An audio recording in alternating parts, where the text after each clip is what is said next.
Hello everyone, कसे आहात? स्वस्त मस्त जबरदस्त वाव असंच राहायचे. हो, वावच्याच एनर्जीने आपल्याला जगायचे.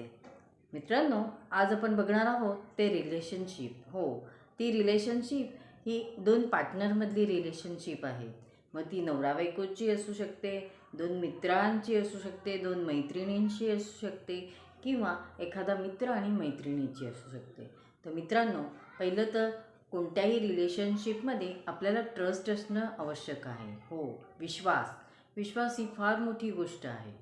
मित्रांनो, एखाद्यांचं जेव्हा नातं खूप छान असतं तेव्हा ते नातं तोडण्यासाठी लोक खूप प्रयत्न करत असतात.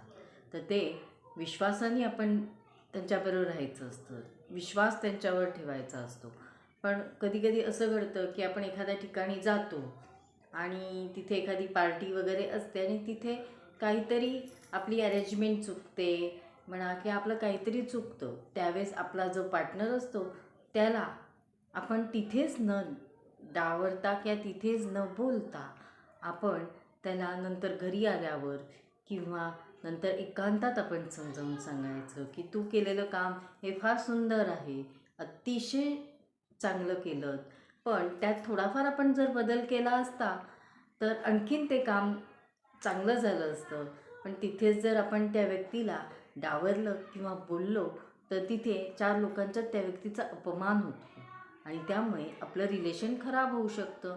तर मित्रांनो, कोणत्याही प्रकारचं रिलेशनमध्ये खराबी न आणण्यासाठी आपण कधीही अपमान नाही करायचा. तर आपण त्या व्यक्तीला समजून घ्यायचं, समजून घेऊन तिच्याशी कम्युनिकेशन करायचं. रिलेशनशिपमध्ये कम्युनिकेशन फार महत्त्वाचं आहे. आपण जर एखादी गोष्ट लपवत राहिलो तर ती दुसऱ्या व्यक्तीकडनं जर आपल्या व्यक्तीला कळली तर त्यात खूप मोठा प्रॉब्लेम होतो. तर त्याच्यापेक्षा आपण स्वतः सगळं अगदी प्रामाणिकपणे सांगायचं, प्रामाणिकपणे बोलायचं. जर आपल्यातनं एखादी चूक जरी घडली तरी ती प्रामाणिकपणे सांगून कबूल करायची. यात आपलं रिलेशनशिप खूप चांगल्या प्रकारे मेंटेन होतं. तर मित्रांनो, तसंच मग आपण कधी कधी म्हणतो, अरे प्रत्येक वेळेस मीच का कमीपणा घेऊ? तर हो, आपण जरी कमीपणा घेणार नसलो तरी आपली बाजू ही व्यवस्थितरित्या मांडायची.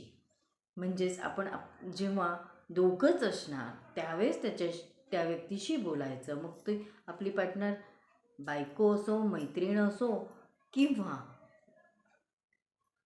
आपला नवरा असो, मित्र असो, नाही तर आणखीन कोण असो, तर ती व्यवस्थितरित्या मांडायची. कधी कधी असं असतं की नवरा बायकोंमध्ये एखाद्या व्यक्तीला काही मॅनर्स माहिती असतात, काही माहिती नसतात. तर मग चार लोकांच्यात गेल्यावर त्या व्यक्तीच्या हातनं चुका होतात.